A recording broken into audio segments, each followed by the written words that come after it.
Stand by to launch FanStream Sports. 3, 2, 1. Let's start. Hello, sports fans. Welcome to FanStream Sports. Nothing but pure sports. This is the JP Show. JP, it is so good to hear you back on the air. Stand by. Now, here's JP. Brrr, frigid, cold temperatures gripping the state of Florida. Winter storm warnings. All hell's breaking loose, or all snowy hell's breaking loose, and our internet doesn't work very well. Shocking development. All the internet lines are frozen all over Florida. So we're going to try to struggle through this show here today. Welcome into a Hump Day edition of the JP Peterson Show. And yes, snow is falling all across Florida.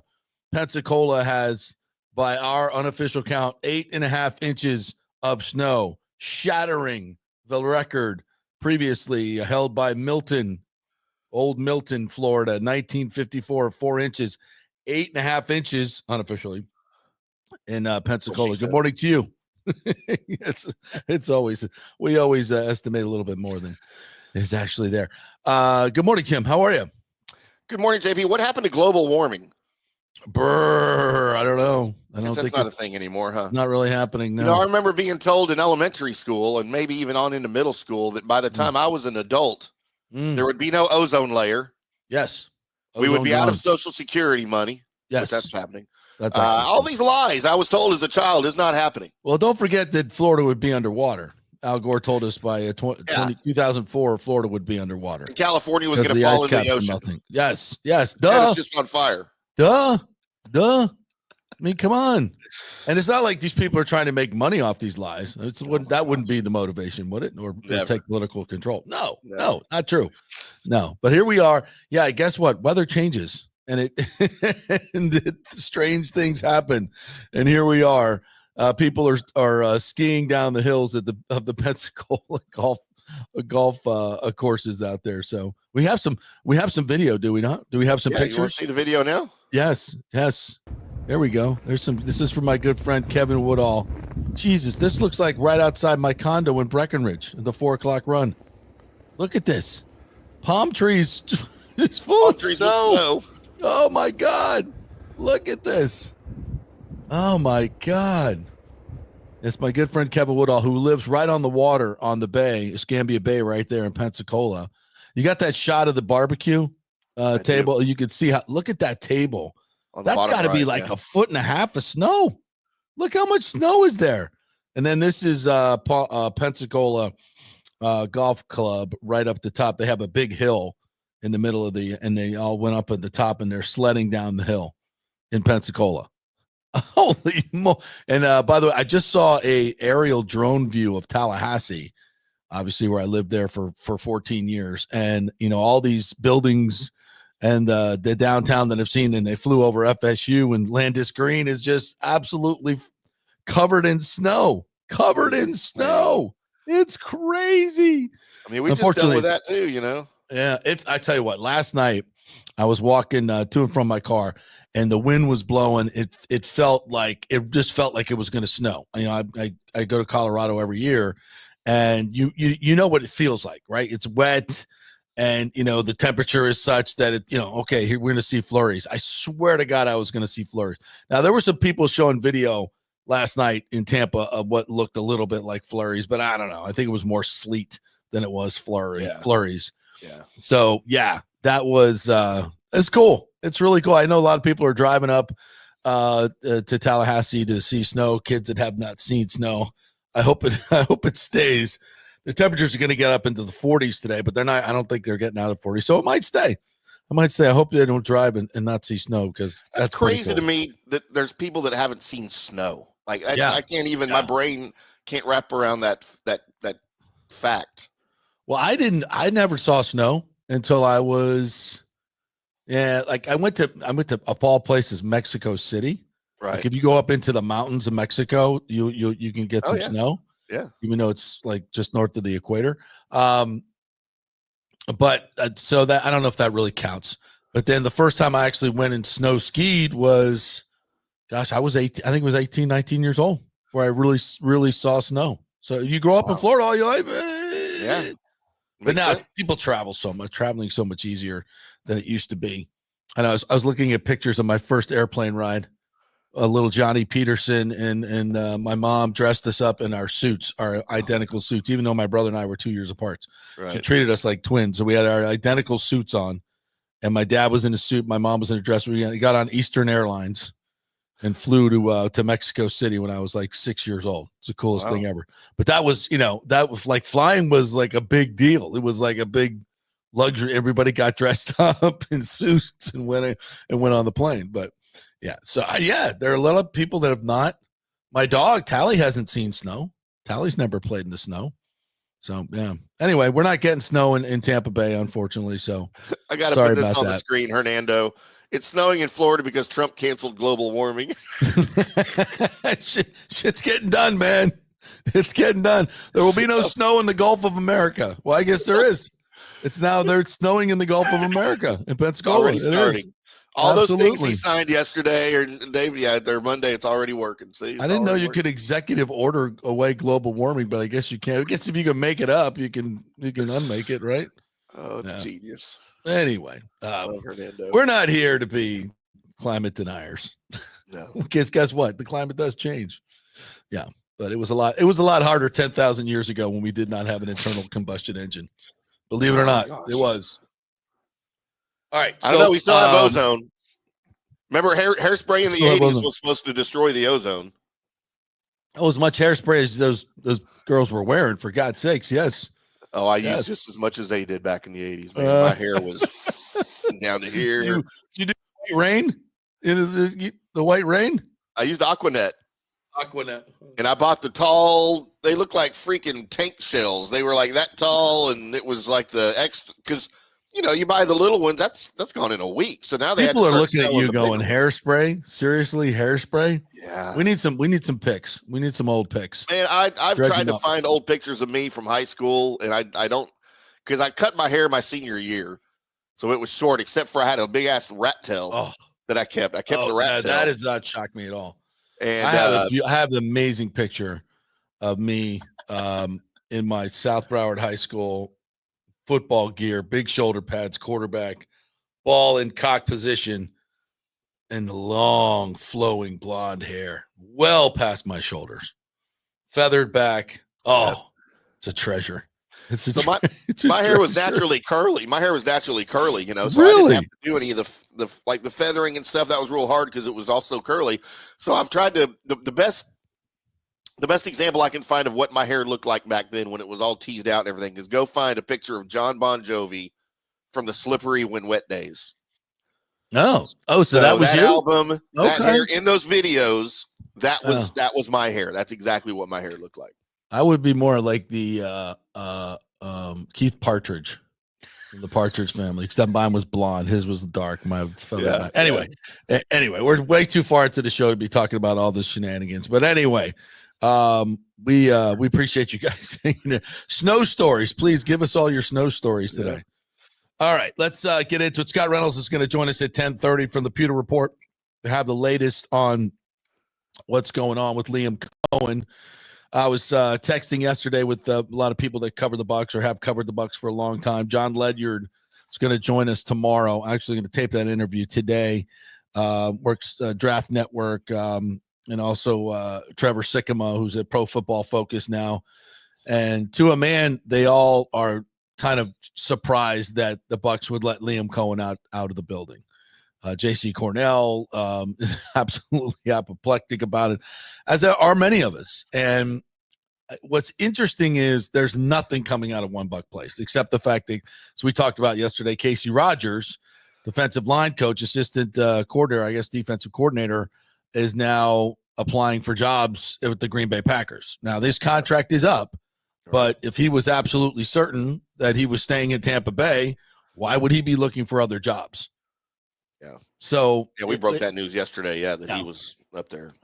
So I think it's interesting. I think the fact that is Todd Bowles getting fired? I don't know. First of all, I don't think Todd Bowles is going to get fired. If they do make a move to keep Liam Coen, he's either going to get the coach in waiting tag, or perhaps Bowles moves upstairs in another executive vice president of football operations type move, something like that. I don't think Todd would be fired at all. I think it would be kind of a reassignment, and I think it would be, honestly, to the betterment of the Buccaneers moving forward. Because, a lot of this, I hear people talk about it, 3 division titles in a row and all that. And it's, you give Todd Bowles all his flowers, no question about it, but you got to keep it in context. And you also have to look at this in a futuristic way. Like, that's great. That's fantastic. What he's done in the past is great. This is not about the past. It's about the future. Who would be best to guide this team into the future? And I don't think that's even a debate whatsoever. Again, we have no idea what kind of head coach Liam Coen would be, but we do know exactly what kind of head coach Todd Bowles is. And I think pretty much reached the ceiling at this point. So we've talked all about this. I'm not going to go back through all those diatribes, but as it stands right now, I sense that there is something happening. And I don't, because the reports out of Jacksonville are that Liam interviewed very well. I believe he's doing his in-person interview today. If not, I'm not sure if it was yesterday or today. I think maybe it is today. And, he wowed them in the Zoom interview, as we knew he would. And so he is, I think, by all accounts, everything I've read and talked to Rick Ballou in Jacksonville, he is the leading candidate. And the thoughts are he would take Kevin Carberry with him and his entire staff. Now, I know there are a lot of people at One Buck Place that love Baker Mayfield and love everything that he's done and give him a lot of credit. But to me, that is absolutely catastrophic. From what I witnessed this year, the improvement in the offensive line, and not just the way they played, but how they played, getting out of the zone scheme and going more towards the gap scheme, which they were much more effective with. And all these changes were driven by Liam Coen and Kevin Carberry, the offensive line coach, and his entire staff. McClendon, that staff made everything better. You can quantify it in numbers tremendously, from 32nd to 4th in rushing, or 2nd in rushing in yards per carry. I mean, as dramatic as you've ever seen, historic improvements. And you can say your players are great, and it'll continue, and they are, and the offensive side is explosive. But to tinker with the guy that's running the whole damn thing is, to me, absolutely unconscionable moving forward. And clearly, there are other teams and organizations that feel like he's ready to be a head coach. So why wouldn't the Bucs think the same thing? Mm-hmm. And if they don't, maybe they have reasons. I'm not in that building 24/7 like Jason Light is. Maybe there are things about Liam Coen that they don't like as a leader. I don't know. But certainly other organizations do. Certainly the Jaguars do. And I think even though he's not on the official list at other places, I know for a fact he's garnered interest from Tom Brady and the Raiders, and their job is still open. Although they look like they're going more big game hunting. Pete Carroll's name, Robert Saleh's name, guys that have already been head coaches are mentioned. And by the way, if I'm Liam Coen and I'm sampling any type of fan acknowledgement in Jacksonville, they're not thrilled about Liam Coen. From the Twitter stuff that I read last night, Jacksonville fans are like, who the hell is this? Who is Liam Coen? And I get that. I don't know who the offensive coordinators are on every team, and I don't know. Now, a simple Google search would teach them very quickly that he's a pretty good OC, but I get it. And I think for, they're the folks in Jacksonville want a bigger name. I think they do. And so Robert JP, I just got a text message from one of my Athlon editors. Literally just came across. He says, I will write this now for Bucs site. And I'm trying to find out where he got this from, but if he's writing a story on it, I know he's confirmed it. It says Tampa Bay Buccaneers are about to make a massive move on Liam Coen with a new salary that will block the Jaguars' pursuit. So I don't know where he got that. I haven't seen that yet, but if he's telling me he's writing it, he's confirmed it somewhere. Let me see if I can confirm this. Because I'm looking online and I don't see that anywhere, but I know he's got, inside sources too, all over the NFL. All right. Well, I don't often text Jason Light, but I think this might rise to the such occasions. My phone is my phone is going off. Coen staying in Tampa Bay. Okay. All right. Well, you see it now?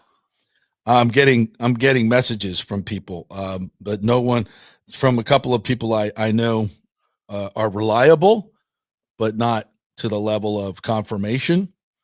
So I love when this happens on the air. Yeah, this is great. Huh? This is fun. Yeah. Adam Schefter. Oh, he says Shefty's reporting it. Let's go to Shefty. Let's go to Shefty. By the way, thank you, Hunter. You the man. What do you got, Adam? Adam Schefter, Buccaneers offensive coordinator Liam Coen is taking himself out of the running for the Jaguars head coaching job to stay in Tampa on a new contract that will now place him amongst the highest paid coordinators in the NFL per sources. Wow. The Bucs are keeping their OC. There you go. How about that? Goosebumps because we just broke it on the air. Thank you, Adam Schefter. But let me, Wow. How about that? How about that? How about that? Hey, guess who was right? I told you the Glazers weren't going to let him get out of the building. Cue up Good Morning Football right now, Tim Ham. Cue it up right now. I want to show it to everybody a month ago. And what did I tell him, Tim Ham? He ain't going nowhere. Kyle Rand and Peter Sager, and they scoffed at me. There was a scoff in the background. He ain't going. He ain't effing going anywhere. That's what I said. I got it right here. I'm going to cue it up for later on in the show. Oh, I got it. What do you think of that? What do you think of that? It's right at the end there. Right at the end there. Last 45 seconds or something for my shameless plug for Salt Shack, which I still haven't gotten my free tab yet. Jeff Smith, where the hell are you? Bears fans want Liam Coen. What's the feeling there in Tampa on being able to retain this guy? And is it one of those, hey, good luck if you leave? Or is it, no, stay here in Tampa with us? Mm-hmm. He ain't leaving. He ain't freaking leaving, if you know what I'm saying. We'll see. No, he's not leaving. We'll see. The Glazers are going to find a way to keep him here. We don't want to talk about how that whole thing works out. The season will play itself out. But I really just don't think there's any way they let him get out of town. They had that situation last year, and you guys know it's hard to find coordinators. Everybody wants Liam Coen, and the Glazers are very much aware of that. So I think he's going to be here. There you go. Boom. That's what I'm talking about. JP called Who's in the know? Hold on, I gotta turn. Breaking news. I'm putting this right now on Twitter. Breaking news. Monumental day. Are breaking this down on the JP Peterson show. Do you have any other details to tell the folks? I don't. As soon as I see contract, when that comes out, I'll let everybody know. But I mean, he's going to be one of the highest paid coordinators in the league. Yes. So this is what we've been talking about. That the Glazers are way too smart to let this happen. I've stood by this since I went on Good Morning Football. You guys have watched the show. You know this. I've been talking about this. No way the Bucs are going to let Liam Coen get out of the building. Now let's wait. Now my feeling is that this includes a coach in waiting stature or statute. It might even include an assistant head coach title. Yeah, I think. Of course, everything that's allowed to be given to keep him. And I do believe, whether it's official or unofficial, that Liam Coen is the next head coach of the Tampa Bay Buccaneers. When that happens, we'll see. We'll see. And listen, I'm in no hurry to push Todd Bowles out the door. That's never been my agenda. I just don't want Liam Coen leaving, because I think at some point it's going to be evident what needs to be done at the top. So. Yeah. Okay. I don't know if Scott's going to be able to come on now, but we'll see. That's okay. He's texting me right now. So sorry, we're doing this on the air, but I just got to get on the fly. Yeah. And this is such a great, hallelujah. And this is awesome. And, I was starting to get a little nervous because, I've never reported it as such, but I've just said, in my opinion, covering this team for as long as I've covered them and knowing the Glazers, like I know the Glazers, there were and talking to people and understanding what the dynamic was with Todd Bowles. I have told you guys for so long that Liam Coen is not effing leaving. And that's why. He's too valuable to the franchise. The Glazers are smart. They understand where Todd Bowles is at in his career as well. And they're strong enough and smart enough to make the right decision. Right. And that was always going to be my take on this. And, is it nice to be right again? Yes, it is. It is. But for the team, for the Buck fans, this is freaking awesome. This is so good. And I think now because think of the opposite, Timmy, what we just talked about 5 minutes ago. He's going to take Kevin Carberry. He's going to take McClendon. He's going to take his whole staff, and you're going to be sitting there holding your Johnson and just letting that happen. The Glazers were not going to do that. They were not going to allow that. Yeah. They're too smart. They're too aggressive. They understand what's going on, and this was not going to happen. They're not going to let the freaking Jags and Shad Khan walk in here and just rape your offensive staff. Hell to the no. That ain't happening. Not here. Not in Tampa Bay. Jaguars think you can come in here and plunder our offensive coordinator on a Gasparilla weekend? You'll plunder nothing. You will plunder nothing. You'll go back being a sad-ass franchise you've always been. The hell? Get your hands off my freaking offensive coordinator. Go rehire Urban Meyer. That worked out well. Come on. God, that might be the rightest I've ever been in any of my predictions ever was about the Urban Meyer hire in Jacksonville. And everybody's like, how do you know? You don't know if he's going to be I'm like, I know. Just wait for it. Yeah. All right. Here we go. Liam Coen. Let me let's should we take a quick break? Yeah, let's take a quick break. We will reset here. We'll try to get Scott Reynolds on. Not sure if he's going to be able to come on, but maybe at some point we will get that because obviously this is huge breaking news.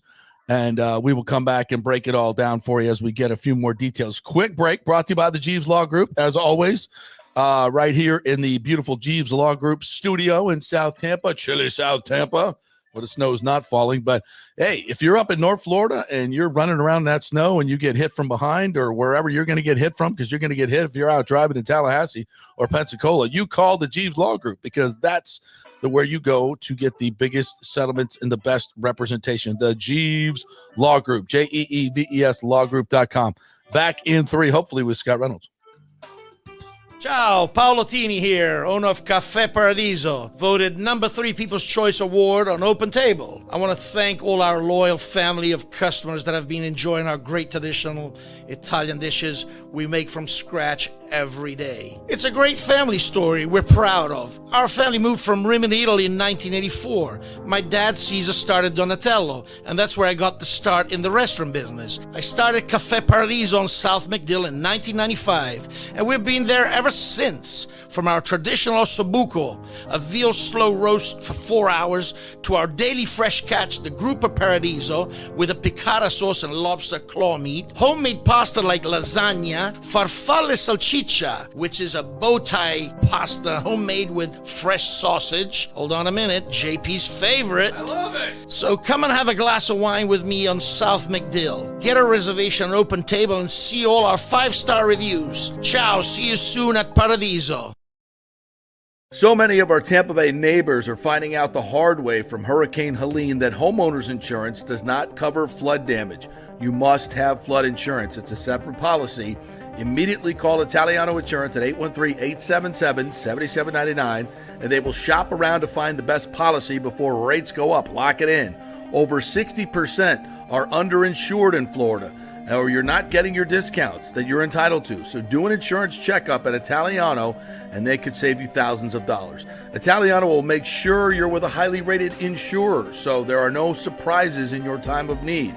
Our hearts go out to all our neighbors devastated by Helene. These are the times we're proud to protect all the pieces of your life. Italiano Insurance, 813-877-7799. Old Hurricane Helene put a hurting on Tampa Bay, and for many of you, the rebuild will be a long process. You must beware of unscrupulous contractors offering up quick fixes for incredible prices. It's a scam. So go with long-standing reputable companies like Third Generation Plumbing and AC. My friend John Rodriguez has been serving Tampa Bay since 1995 with hundreds of 5-star reviews. If you need a new AC system or any home repairs from Helene, they will work with insurance companies to get you taken care of quickly, expertly installed, of course, and a 1-year maintenance plan and 10-year warranty included on all AC units. 0% financing for 60 months. Contact them at thirdgenerationplumbing.com or 813-961-8024. That's 813-961-8024, thirdgenerationplumbing.com. Let's go. Right now, back to the show on FanStream. All right, welcome back to the JP Peterson Show here. Breaking news, Liam Coen is staying on as the offensive coordinator for your Tampa Bay Buccaneers, according to Adam Schefter. Now I have confirmed this as well. I do not have the details yet on what they have offered him, but I know it's a ton of money, and I believe in my heart of hearts, there's no way that Liam Coen stays here without some type of guarantee as to him being the next head coach in Tampa Bay. My sense is, I don't want to go too far here. But I think is going to be sooner than later. I think Liam Coen is okay with going another year as an offensive coordinator and being able to really, really focus in on what he's doing here. And the other part about this is, for Liam Coen, he had to look at that Jaguars job and go, it's a little cringy. It's a little cringy. Let's just be honest.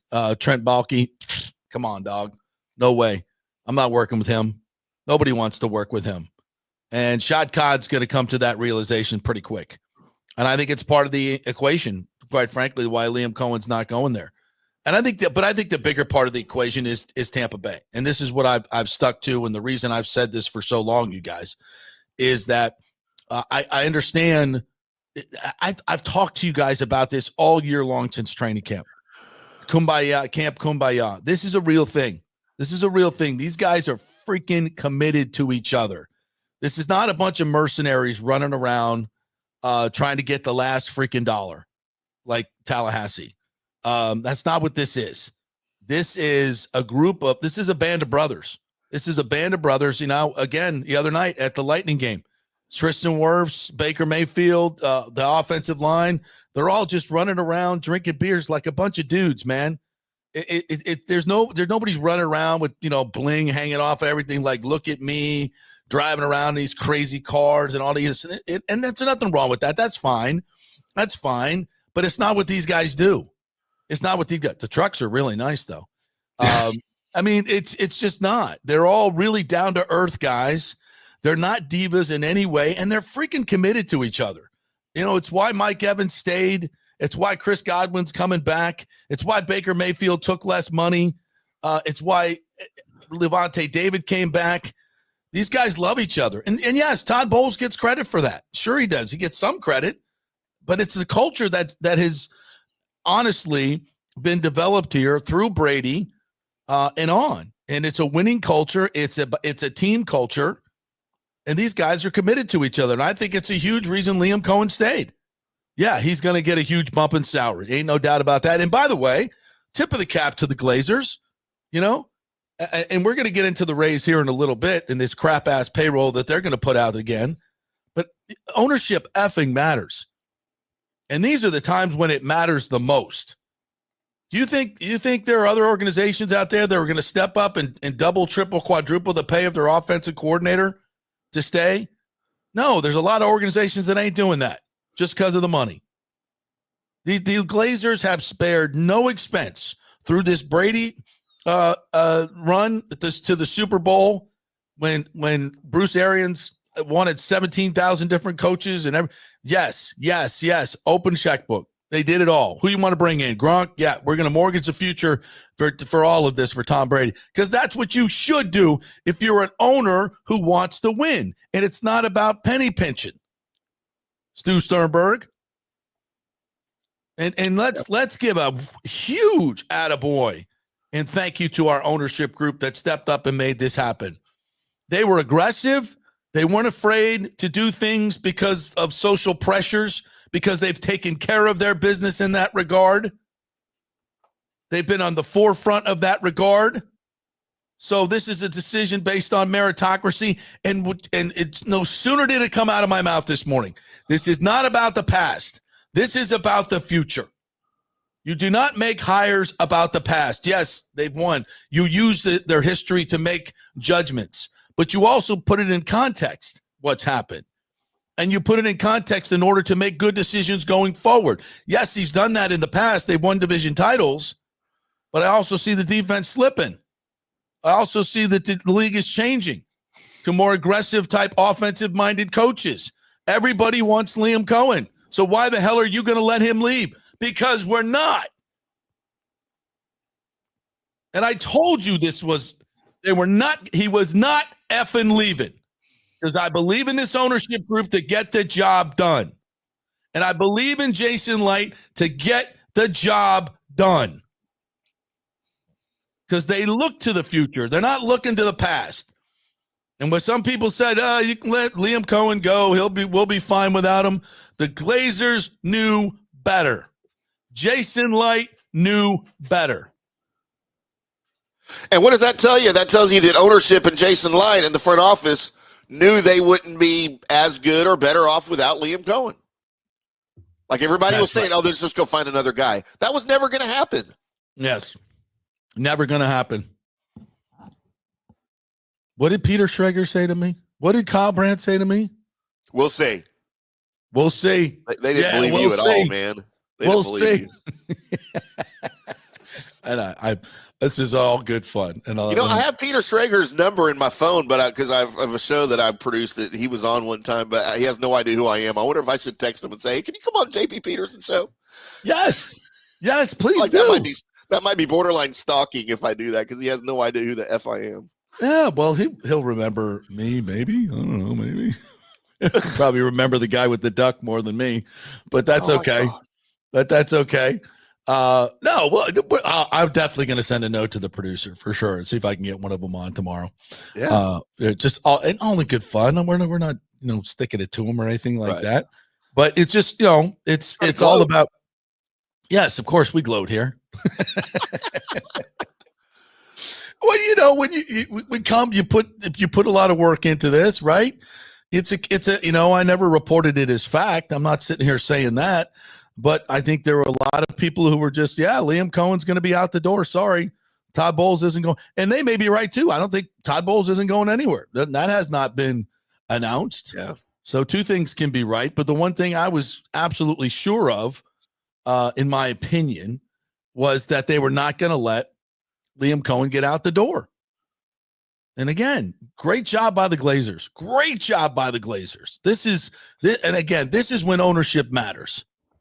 And we're going to get into the Lightning, by the way. The Lightning with a very disappointing 3-2 loss last night to Montreal, but it was a game that they dominated. They dominated the game and they did not win.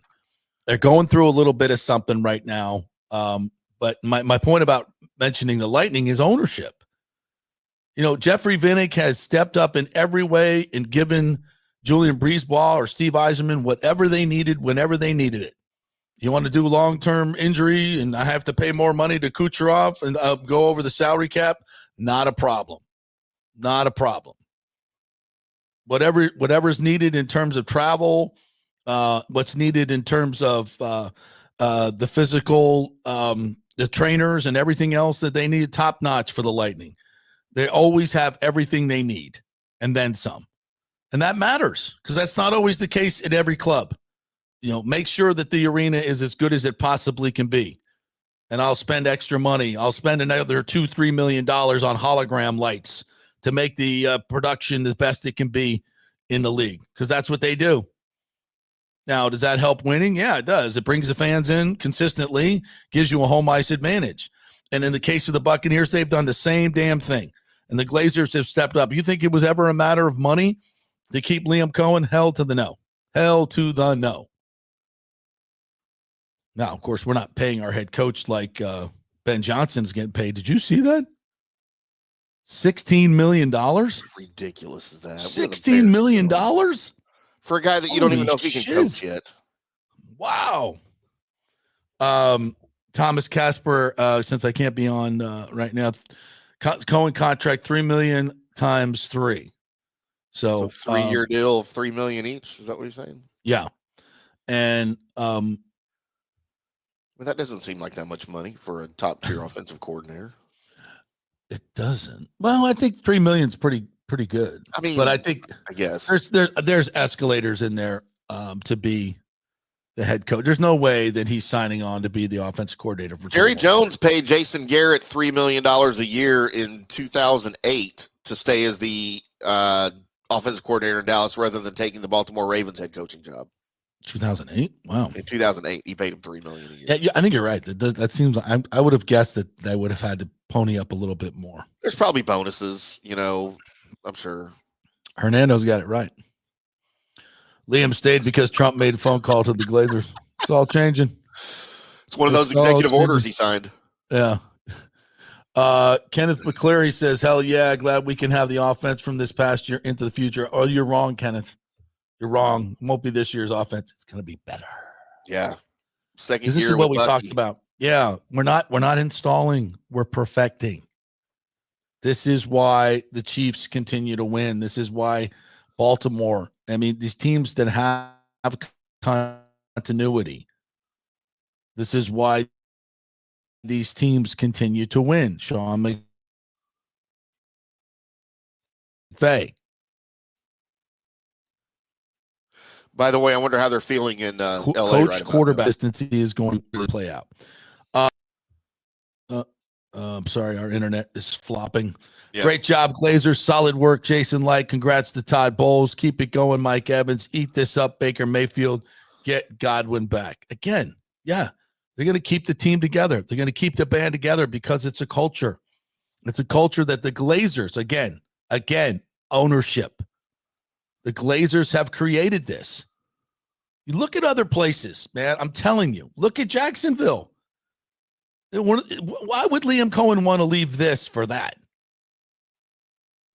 I don't think Trevor Lawrence is that big of a draw for an offensive coordinator, by the way. By now, we should have seen greatness. Yeah. We've seen glimpses of it, but we've not seen any sustained greatness. Although more injuries than greatness. Yeah.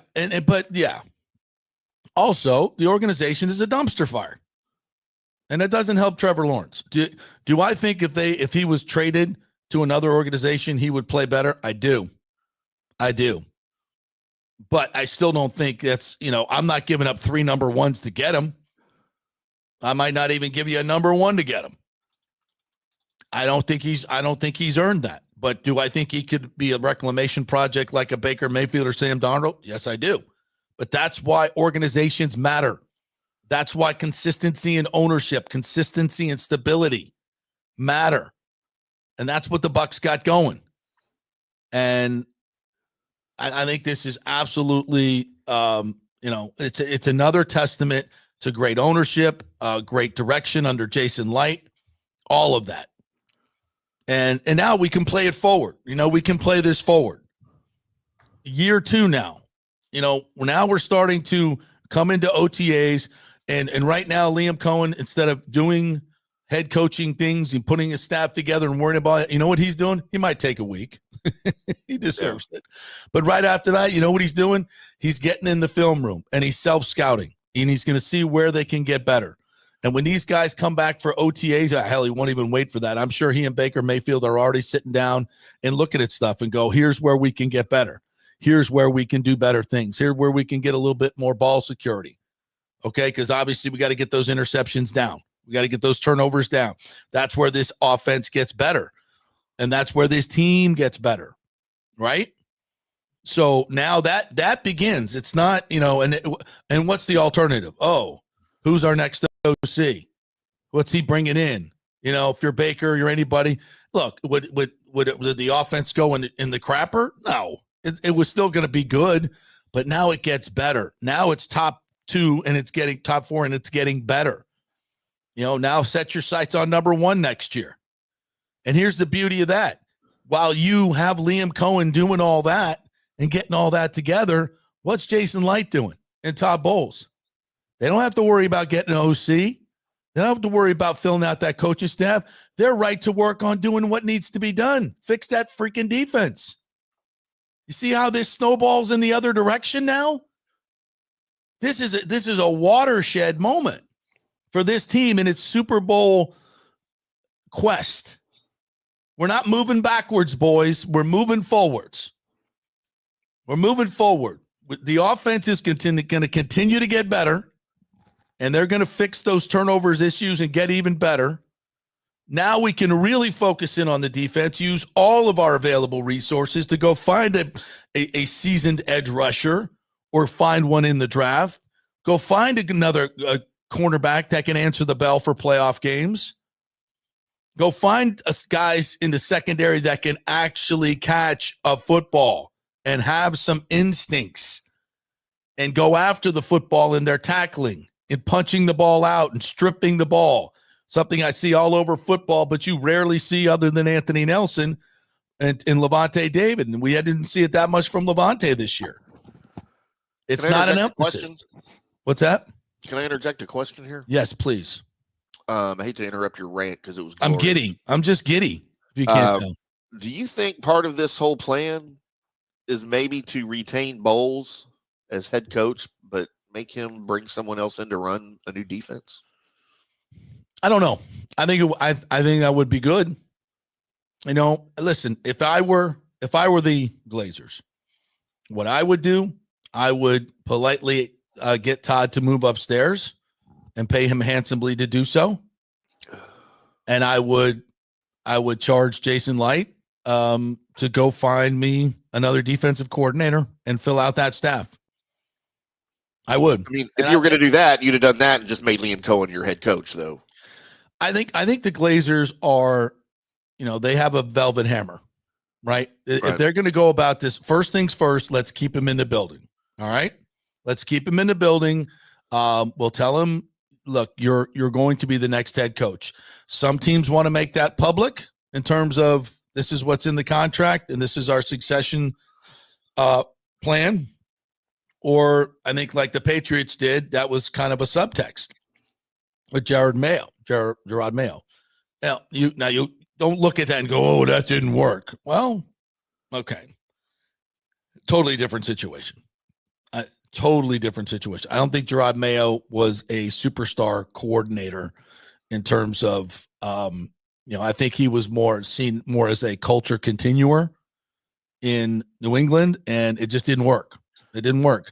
And maybe it didn't work because he wasn't given enough time and Mike Vrabel was available and Robert Kraft just didn't want to wait.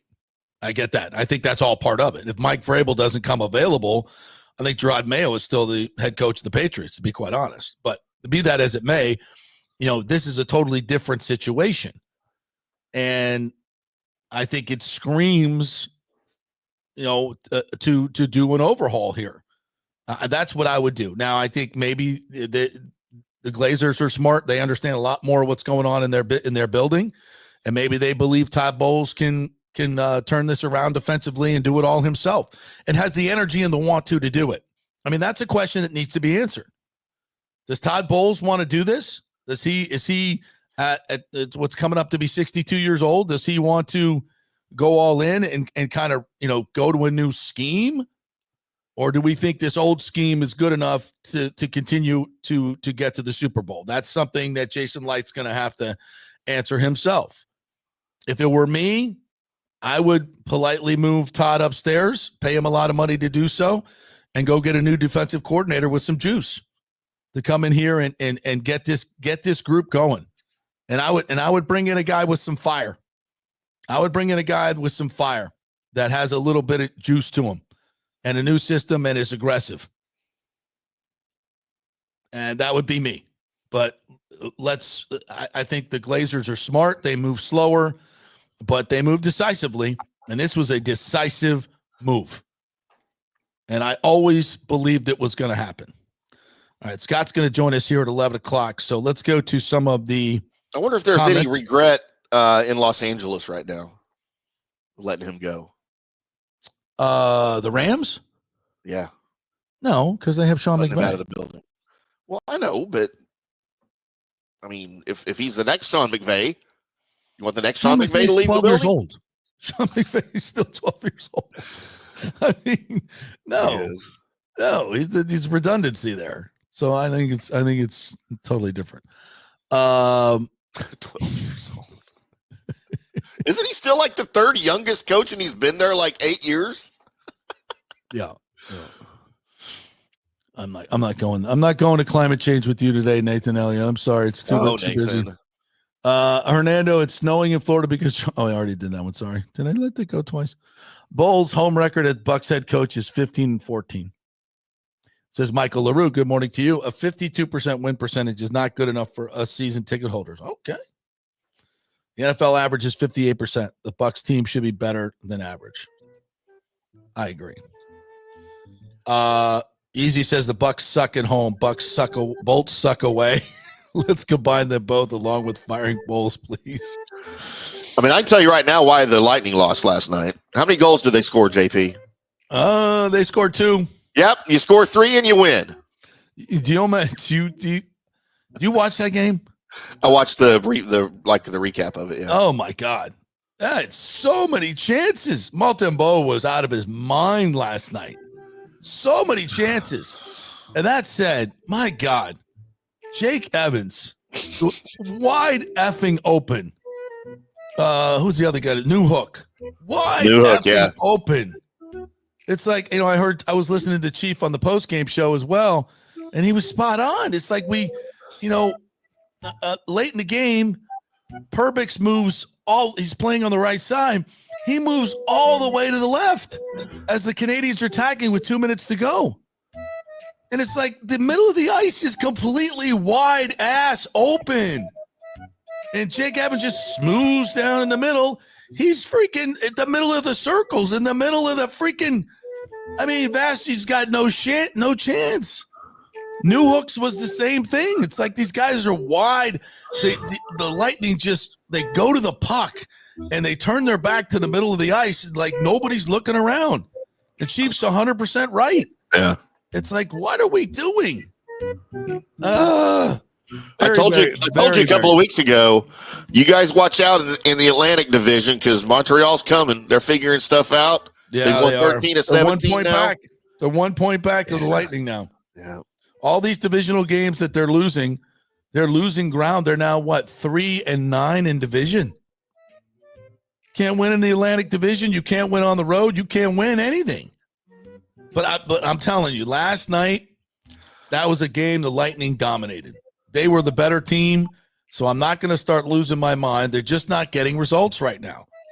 Against Toronto, periods 2 and 3, they were damn good. But you can't. There's 3 periods in the game, and if there's not overtime, shoot. You can't. Did you see the? You can't come out like that. Did you see the controversy in the Capitals game? No, what happened? So, Oilers and Capitals last night. Logan Thompson's in goal for the Capitals. Someone throws a tray of nachos onto the ice right in front of Logan Thompson, right as Corey Perry scores. And that's nacho goal. They allowed it. They allowed the goal. What? And it totally took him off his entire game. That's nacho goal. It's nacho goal. It should be a nacho goal, right? But no, that's not a nacho goal. Dude, the video is freaking hysterical, man. Oh, I have to go see that. Well, maybe you can grab it for us in the break. Yeah, I have not seen that. Wow, that's crazy. Nacho goal. So I'm writing. It's nacho goal. Hagel was open right next to the goal. He misses it. Glendening, beautiful feet in front in the third. Can't put it on. Gensel's right on the doorstep with 3 shots at it. Can't put it in. Kucherov at the 4:37 mark is wide open. Can't beat Montembeault. Zarelli and Asimont are right next to the goal. 1-2. They can't put it past him. 30 seconds left. Zarelli's right on the doorstep. It's got an open net. He can't put it in. Like there's 7 in the third period alone. Golly. That was a frustrating loss. And Coop said it after the game. It's like, the boys deserved a better fate. But that's hockey.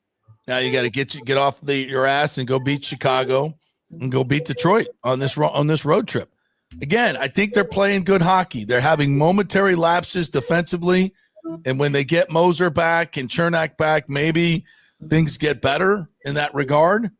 But right now, it's tough. But I'm not pressing the panic button. And JBB, Julien Brisebois, will be doing something at the deadline. So, and you know what?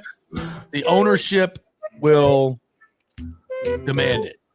Not that they have to, but it'll happen. Have you ever been to a game up at the Molson Center? I guess it's the Bell Center now. I still call it the Molson Center. I was up there in 2004 when the Lightning dispatched Les Habitants.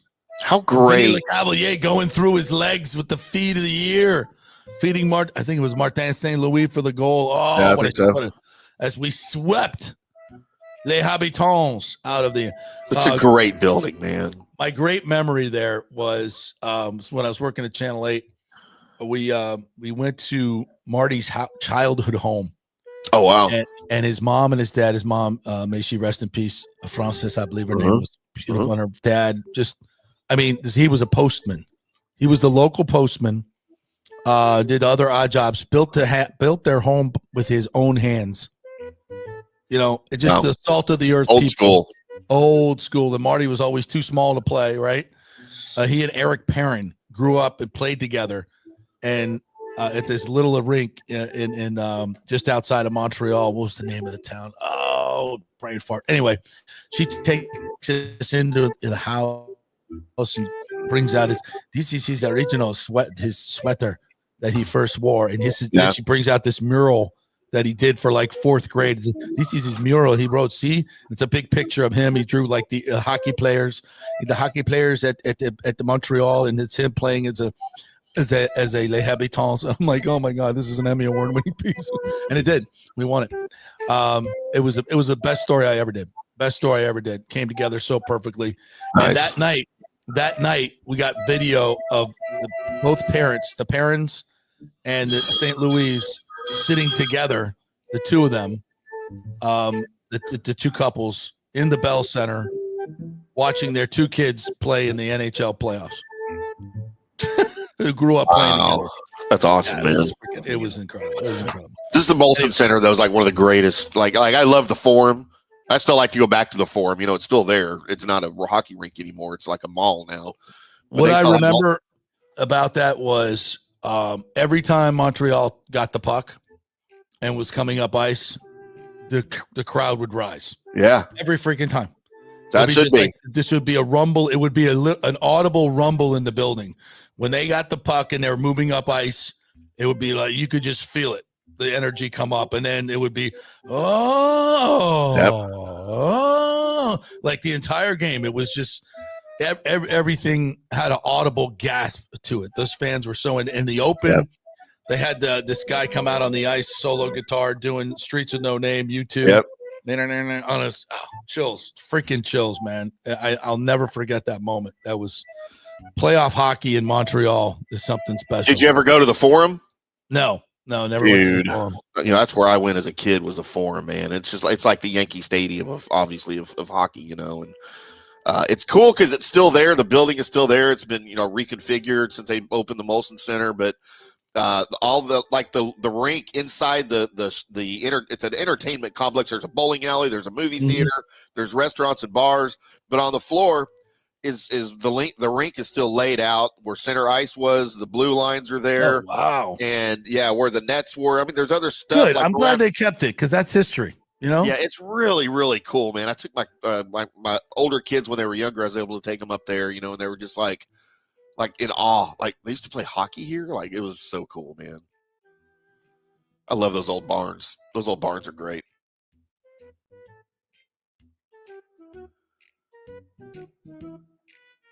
We lost JP. We lost you, JP, if you're still there. I'm going to go ahead and take a break because I know we got Scooter, I think, coming up on the other side here on the JP Peterson Show right here on FanStream Sports. Hey, you guys keep sending in your snow stories. Send in your snow stories to us, things that you're dealing with, if anything, and we will talk to JP again on the other side right here on Fan Stream Sports. If I can set both of these up. Here we go. Hey, JP here for my concierge medical professional, Chris Lugo, PA. You've heard him on the show for a couple of years where he shares invaluable medical, nutritional, and supplement advice. With Chris, it's like having a medical provider as your best friend. What I love about this concierge service is the convenience and support he offers. I can text or call him 24/7 with any questions or concerns, and he'll promptly call in a prescription if needed. No office visits or copays required. It gives me peace of mind knowing I have someone genuinely invested in my health, not just focused on insurance profits. And the best part, the Bay Area Modern Medical Center's personal concierge service is more affordable than you might think. Don't let insurance companies dictate your health care. Take control of your health and wellness today. Visit BAMMC.com for more information and to schedule your initial free consultation. Empower yourself and take charge of your personal health with BAMMC.com. Hey guys, why not kick off 2025 by popping the question? Yes, and you know where to get that perfect engagement ring. It's the Gold and Diamond Source. The best prices, the best quality, and yes, get her a real diamond. You don't want to go with the fake stuff. And January's birthstone is garnet for all you FSU fans, right? Get 15% off all the unforgettable garnet jewelry at the Gold and Diamond Source. Also, discover Emilique by Emily Johnson Weintraub, a sleek and modern jewelry line that makes everyday gifts extraordinary. And don't forget, you have any unused gold? Turn it into cash or a stunning new piece. With gold prices soaring, there's no better time to trade up. You can do it all at the Gold and Diamond Source, 3800 Olmerton Road, always online at thegoldendiamondsource.com. JP here for the Jeeves Law Group and my man, Scott Jeeves. If you're going to hire an attorney, do you want some guy looking for a quick settlement and a quick buck, or do you want an attorney with some chops?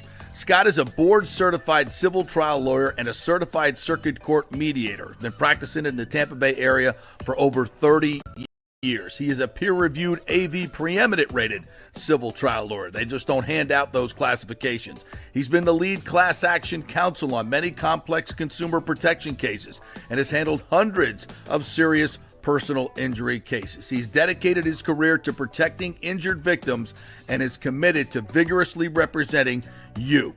We're local, we're trusted, and we get results. Personal injury and personal attention. Call for a free case evaluation. That's 888-9-JEEVES. That's 888-9-JEEVES. The Jeeves Law Group. Let's go. Right now, back to the show on Fan Streams.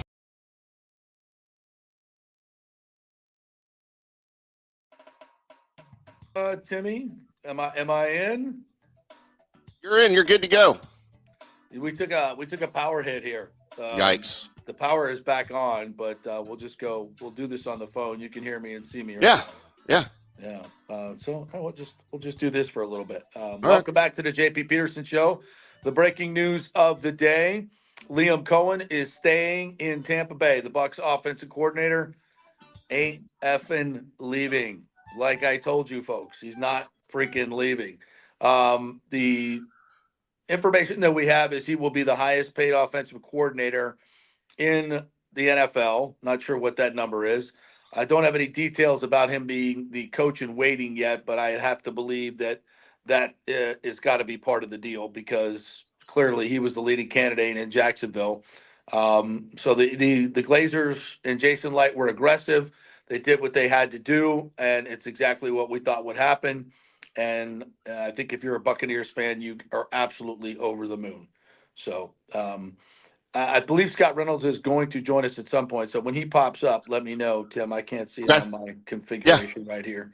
Yep. So I know he's working diligently to get the story out to all of his readers, and when he's done, he will join us.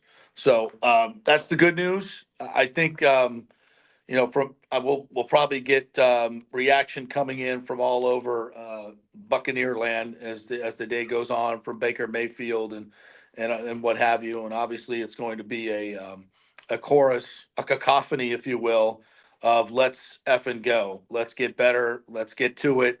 Everybody stays. I would think that this means the entire offensive coaching staff is staying intact as well. Kevin Carberry and all others, unless they get some type of promotional interest from other teams in terms of, will Kevin Carberry get some looks for OC? I doubt that. I haven't heard anything about that, but at this point, I don't see that happening. So it looks like they'll be able to keep the band together offensively. And again, that's a tremendous advantage moving forward because now more than anything, that consistency and continuity continues, and you can concentrate on the defense and spending all those resources on going out and making that better. So away we go with that. All right. You have.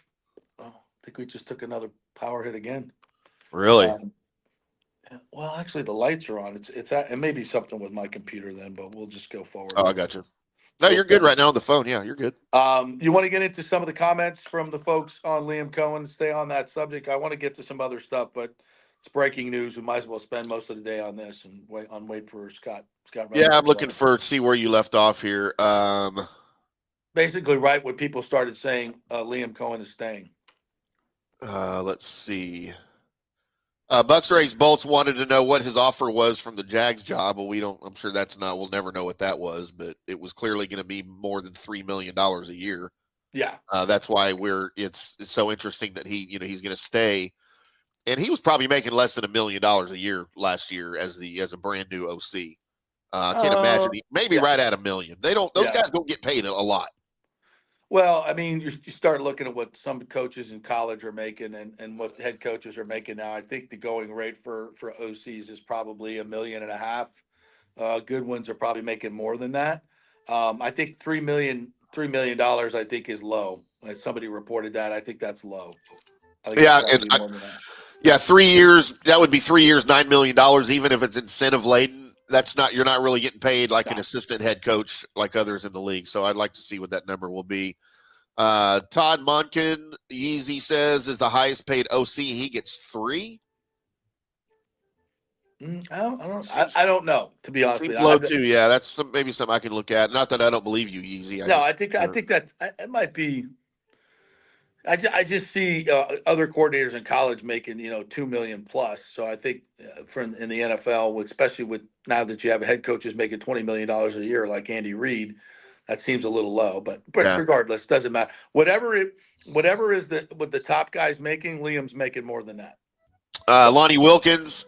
The Cons can't even keep a professional wrestling company going without tons of drama and is a dumpster fire. Jags are AEW and the Bucks are WWE. Okay, I don't know what any of that means, but okay. No, I think I don't do wrestling.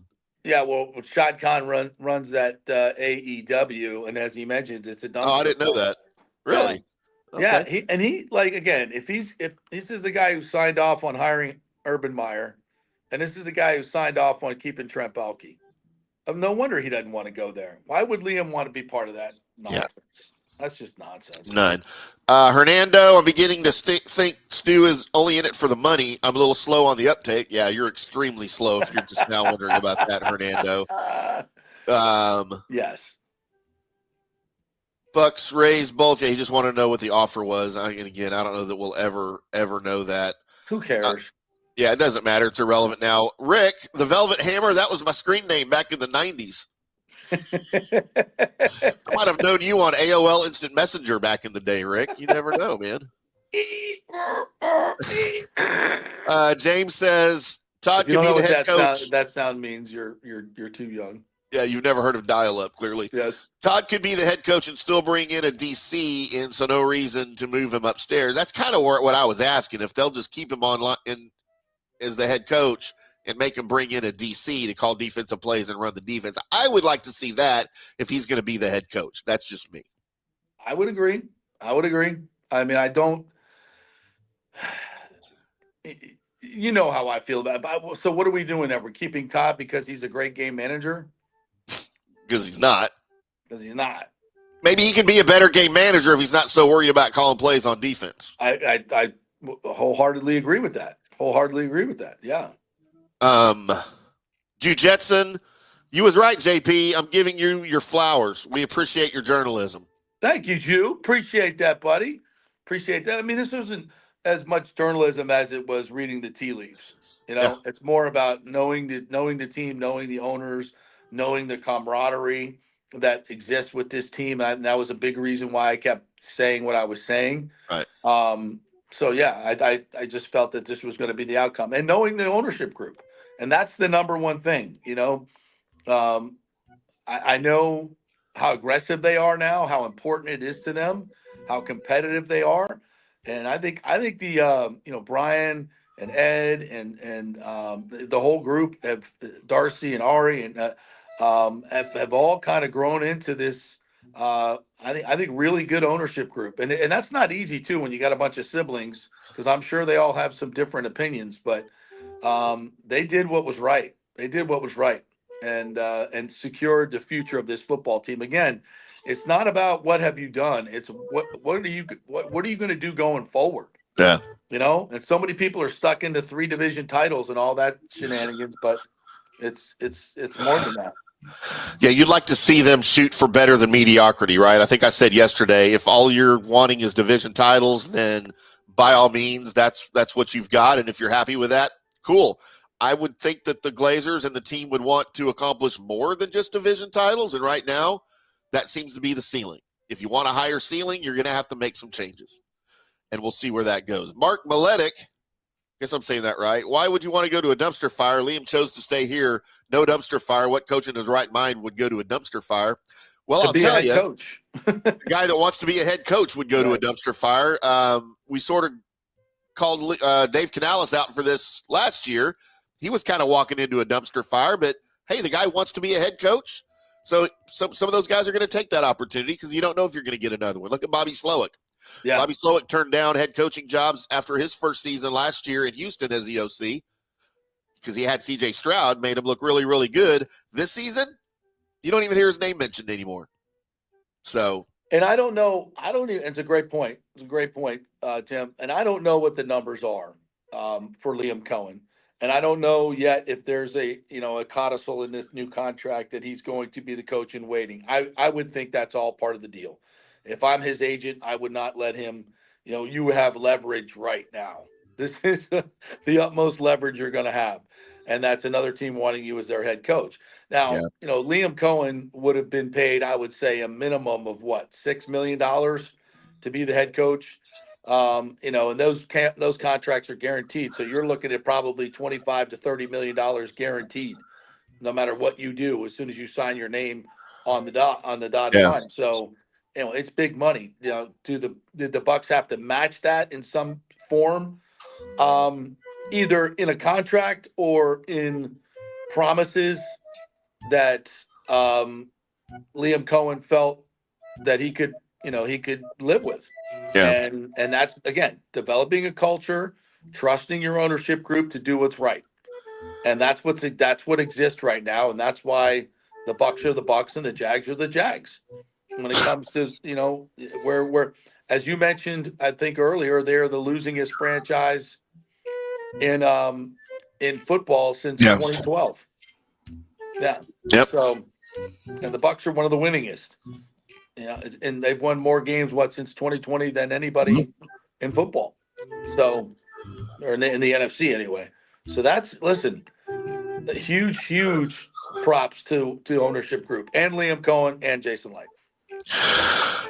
Lee Espinoza has a couple of Bolts comments here. He says that's what happens with no salary cap place. The salary cap space.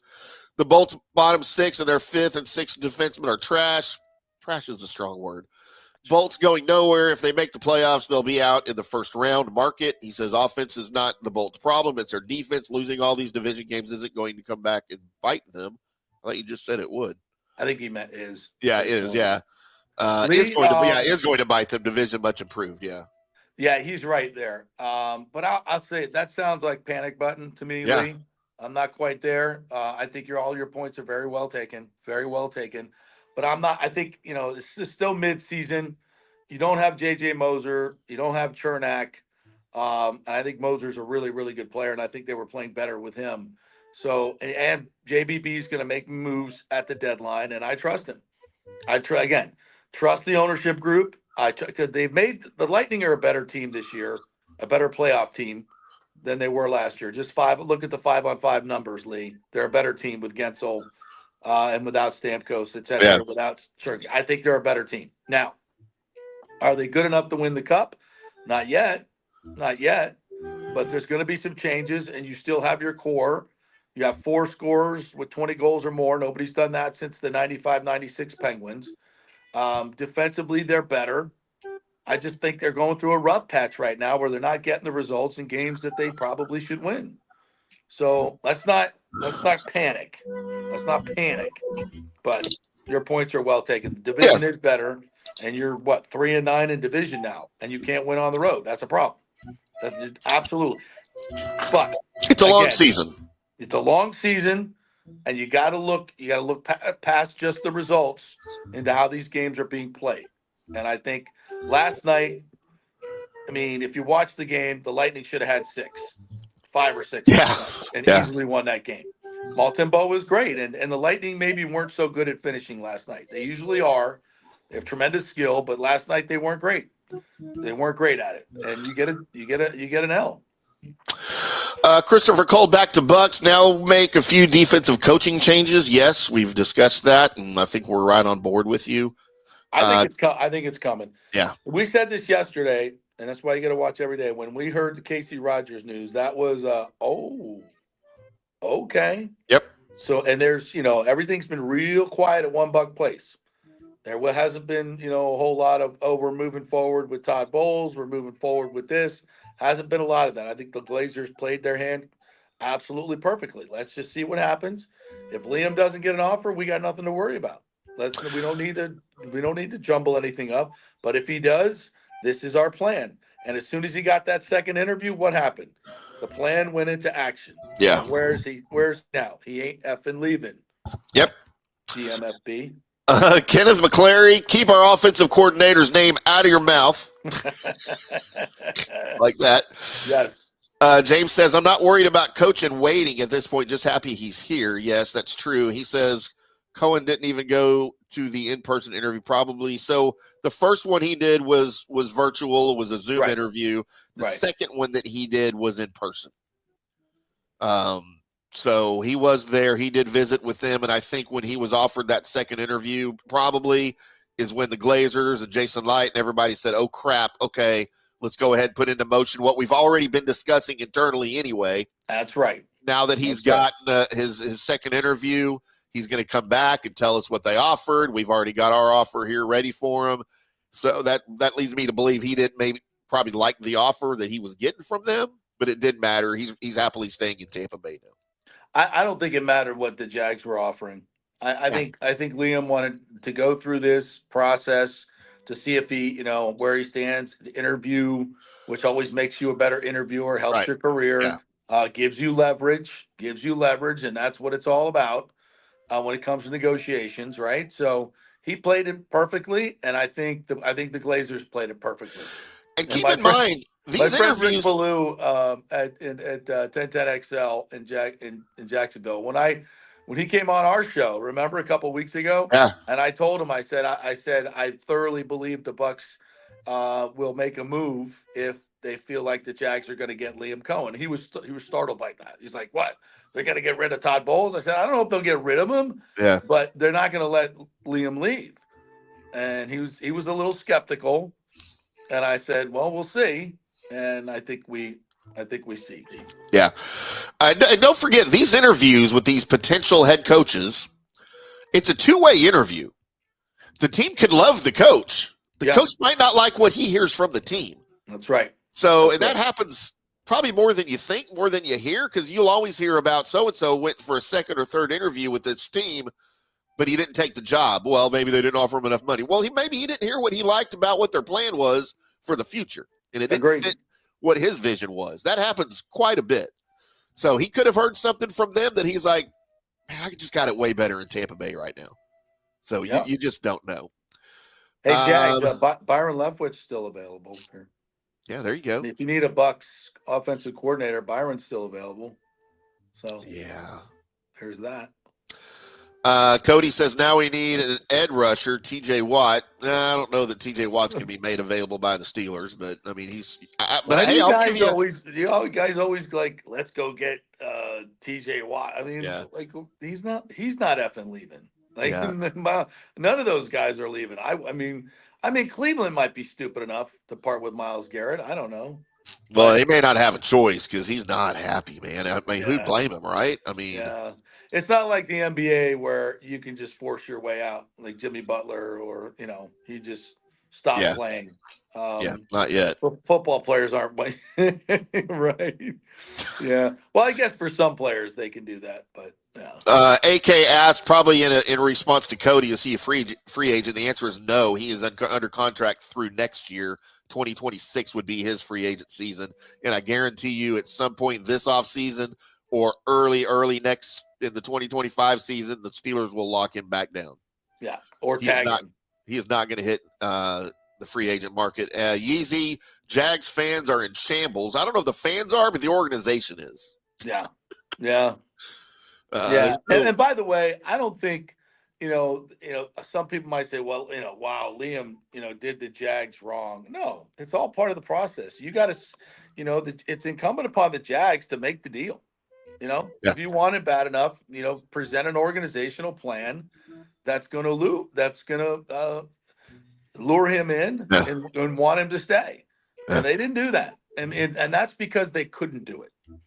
Because the Bucs organization is so far superior that there's nothing that the Jags could have done, I think, to pry him away if the Bucs wanted him. This was my monologue yesterday, that for the Glazers, this was a choice.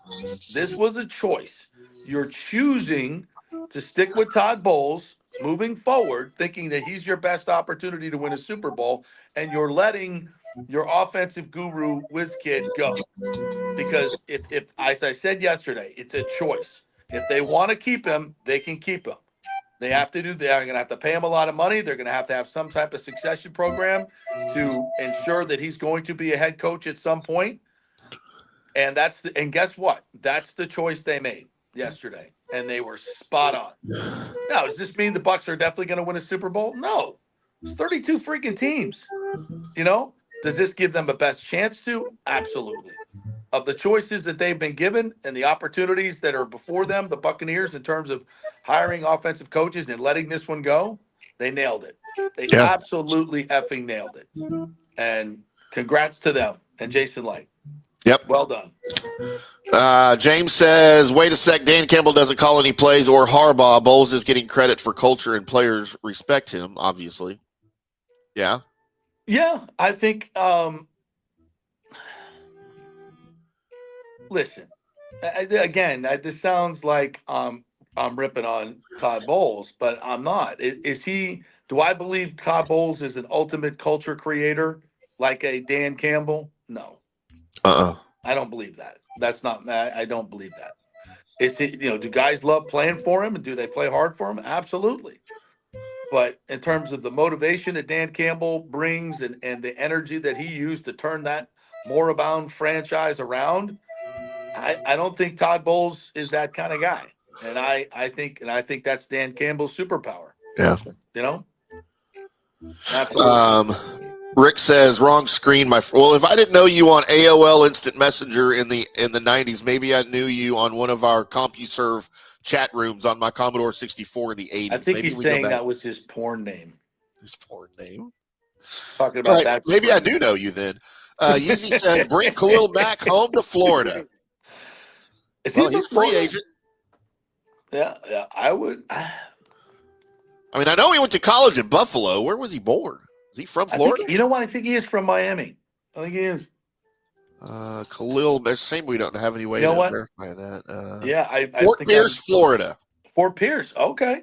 Yeah, but he's almost 34 too. He's a month away from turning 34. I don't know about that.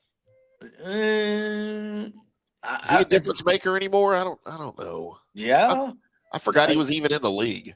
I remember watching him this year, thinking he's still got some juice. I just remember just a thought that pulled into my head. Now that can change rapidly when you're 34 going to 35. Yeah. So I think I'd kick the tires. That's for damn sure. I'd definitely kick the tires. Nathan Elliott, I've been saying Bowles was not going anywhere. I've been saying that there's an actual plan. I've caught crap for saying it, but I've put it out there. Well, yeah. I mean, I wasn't kicking Todd Bowles out the door either, but I was kicking him upstairs. I just thought it was happening. Yeah, I just think that, that there's Still might. the bigger point was Liam Coen ain't leaving. Yeah. Liam Coen ain't leaving. Whatever they're going to do with Todd or whatever Todd wants to do, it's his choice too. Liam Coen wasn't leaving. And that's the most important thing. William Madden, welcome to the show, says Stu lying to fans what will his minions at DAE or Tampa Bay Times say about ticket prices? Yeah, this is something I wanted to get into today. The ticket prices are through the roof, as we predicted. Using the excuse that it's a much smaller ballpark. It is, but not to the degree of overcharging that he's doing. Season ticket holders are like, what? And a lot of them that are partial season ticket holders weren't even given the opportunity, at least the ones I talked to get what they wanted. But be that as it may, it's a different situation. So we'll give some grace to the Rays here. And we have to get extra revenue, okay. But tripling the ticket prices in some ways, I don't get that. And again, it's like you can do it, but is it the right thing to do? Is it the right thing to do? Especially, if you're going to charge prices commensurate to some of these other teams, then why don't we get a payroll commensurate to some of these other teams? And again, local revenue, ticket revenue has never been a huge source percentage-wise for the Rays. They get a lot more money in television revenue, and I know that's affected, but they can also go increase that television revenue by doing more sales. In terms of advertising on their streaming or whatever they're going to do. So there's ways to maximize your television viewers and your television revenue as well. Revenue sharing, the Dodgers alone are going to be putting about $125 million into the luxury tax pool so that the lower revenue teams get more money. So they're getting even more money in revenue sharing, whatever that is, $50 million. Central fund money is $60 to $70 million a year. We don't know the exact fund number because baseball doesn't release it. So, I mean, their revenues are still well over $300 million, even moving into Steinbrenner Field. And they're selling the shit out of these premium seats at $29,000 a pop for season tickets. Those are going fast, as we knew they would in Tampa. This is no shock. Even with price gouging Stu, people are still going to buy the tickets. And again, that's just there's no it's just he's doing it because he can. Right. And that sucks. Yep. All right. Well, there you go. Johnny's on the other side. You ready to take a quick break here, and then we'll talk some PGA. Let's do it. Johnny Gerber, our PGA pro and handicapper extraordinary, is on deck to make you some money, and then we'll pop back and get some final details if we can on what's going on with the Bucs and some other stuff going on too. The mock drafts are coming out, very interesting. So we'll get to all that here on the JP Peterson Show, brought to you by our great friends at Italiano Insurance. Time for that Italiano Insurance checkup where they do all the work, you save all the money. 813-877-7799. Let them shop your homeowners, your flood insurance, your auto insurance, and get you the best rates with the best companies. In business for over 60 years, Italiano Insurance. Back in 3. Old Hurricane Helene put a hurting on Tampa Bay, and for many of you, the rebuild will be a long process. You must beware of unscrupulous contractors offering up quick fixes for incredible prices. It's a scam. So go with long-standing reputable companies like Third Generation Plumbing and AC. My friend John Rodriguez has been serving Tampa Bay since 1995 with hundreds of 5-star reviews. If you need a new AC system or any home repairs from Helene, they will work with insurance companies to get you taken care of quickly, expertly installed, of course, and a 1-year maintenance plan and 10-year warranty included on all AC units. 0% financing for 60 months. Contact them at thirdgenerationplumbing.com or 813-961-8024. That's 813-961-8024, thirdgenerationplumbing.com. So many of our Tampa Bay neighbors are finding out the hard way from Hurricane Helene that homeowners insurance does not cover flood damage. You must have flood insurance. It's a separate policy. Immediately call Italiano Insurance at 813-877-7799, and they will shop around to find the best policy before rates go up. Lock it in. Over 60% are underinsured in Florida, or you're not getting your discounts that you're entitled to. So do an insurance checkup at Italiano, and they could save you thousands of dollars. Italiano will make sure you're with a highly rated insurer, so there are no surprises in your time of need. Our hearts go out to all our neighbors devastated by Helene. These are the times we're proud to protect all the pieces of your life. Italiano Insurance, 813-877-7799. Ciao, Paolo Tini here, owner of Caffè Paradiso, voted number 3 People's Choice Award on Open Table. I want to thank all our loyal family of customers that have been enjoying our great traditional Italian dishes we make from scratch every day. It's a great family story we're proud of. Our family moved from Rimini, Italy in 1984. My dad, Caesar, started Donatello, and that's where I got the start in the restaurant business. I started Caffè Paradiso on South McDill in 1995, and we've been there ever since. From our traditional ossobuco, a veal slow roast for 4 hours, to our daily fresh catch, the Gruppo Paradiso, with a piccata sauce and lobster claw meat, homemade pasta like lasagna, farfalle salchicha, which is a bow tie pasta homemade with fresh sausage. Hold on a minute, JP's favorite. I love it. So come and have a glass of wine with me on South McDill. Get a reservation on Open Table and see all our 5-star reviews. Ciao, see you soon at Paradiso. Let's go. Right now, back to the show on FanStream Sports. Oh, I could go for some farfalle salchicha right now. Oh, yes, I could. All of it. I need all of it. Yes. Welcome back to the JP Peterson Show here on this momentous breaking news Wednesday. Is it Wednesday? It is Wednesday, my dudes. Yes, it is. Snow is falling all over Florida, and Liam Coen is coming back to Tampa Bay. Actually, he never left, right? He never left. No. He's staying in Tampa Bay, eschewing overtures from those rat bastards in Jacksonville that will keep your hands off my freaking offensive coordinator. So things are good. We get Johnny on the line. We do. All right, let's talk some golf with our PGA pro, John Gerber, who will be at the PGA Super Show in Orlando this week, right? Taking care of business like you want to do. What's up, partner? What? Good morning, fellas. What's happening? I am here in where are we at? Tampa, Montana, JP? Is this Tampa, Montana? Yes. Because it's not Tampa, Welcome Florida. to the frigid confines of Tampa Bay, Florida.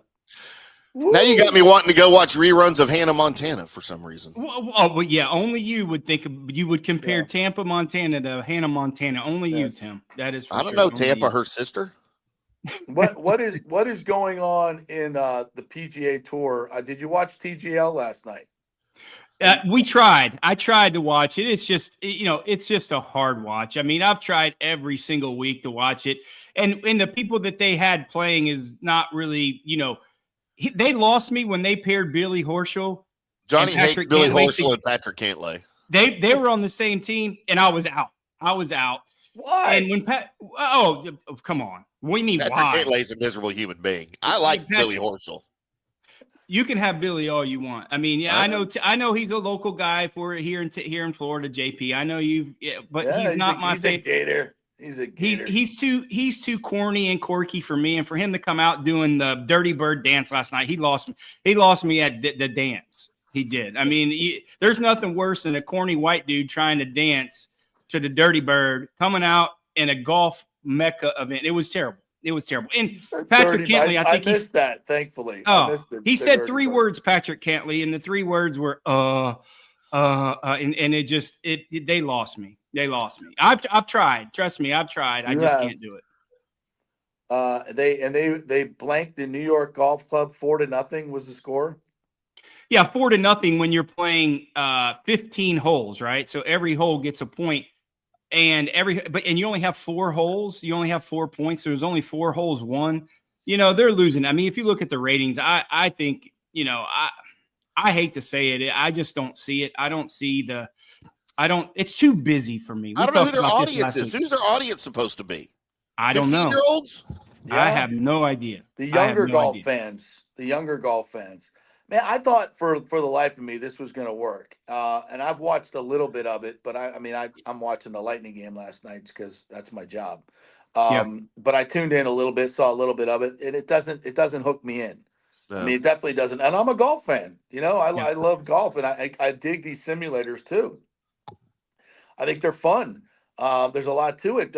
I don't know what it is. It's just not. It's not doing it for me. So my 16-year-old Eli came in here last night when I was watching it, and he was like, and he's kind of an aspiring golfer. He wants to get into the game. I'm waiting on Johnny to freaking teach him how to play golf someday.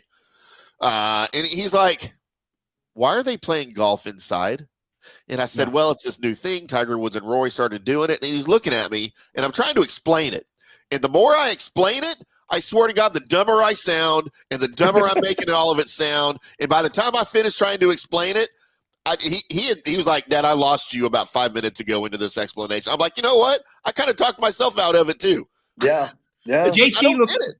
JT looked like he was working so hard to make it entertaining, right? And he's like the leader. He was the leader. Yeah. And it was just too much work. I mean, it really is. It's just too much work. And, as much as I'm the biggest Tiger fan in the world, I love him to death. What he's done for the game. I've had great interactions with him. I did a golf clinic with him.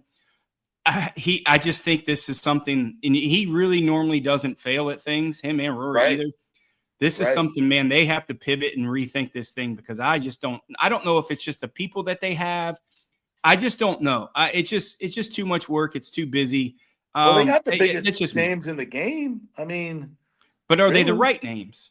They might be the biggest, but are they the right names? I mean, there's, I don't know. You put Billy Horschel and Patrick Cantlay and Justin Thomas on the team, you're not drawing very many people. You're not. I know Ricky Fowler was there. I will watch anything Ricky Fowler does, but he seemed to me like he was so detached from this. He had zero interest in being there last night.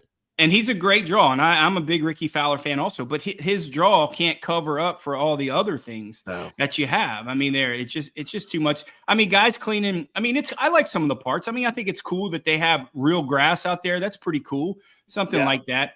But the technology I like a lot. But these guys are really complaining on some of the shots that they're hitting. They're like, no way that we hit this ball 20 yards further with a wedge. And they're starting to see some of those things. So. I don't know. I'm going to give it another week. I want to see Tiger play again, maybe give it another week next week and the week after. But other than that, I think I'm just going to. I know the ratings are terrible. I do know that for sure. They're not drawing anything. Bad. I think they even with Tiger there, I think they barely drew 1 million people last week with Tiger. Wow. And that's prime time on ESPN too. I mean, nothing going on, nothing else going on a Tuesday. Yeah. So I think they got to rethink it. Rory, I don't even know if Rory's going to play one tournament. You have 4 people on the team. He's playing next week. Well, they say for next week. Okay, but there's 4 people. So he might just say, hey, man, I don't want to play. I think he and Tiger both are scheduled to play next week. Well, that's good. We'll see what the ratings are. And if the ratings don't get at least you're a ratings guy, JP. You've been in that market. What's a good rating for a Tuesday in a sporting event? Do you have to get to 3 million? Oh, I think 1 million is pretty good. For the time that thing's on, I think 1 million's good. Pretty good. I mean, they'll take 1 million. I mean, absolutely, they'll take that all day. But it's just not. I don't know what the future is. It's not gripping me, and it's not gripping you, and we're golf guys. So how's it gonna bring the casual fan in?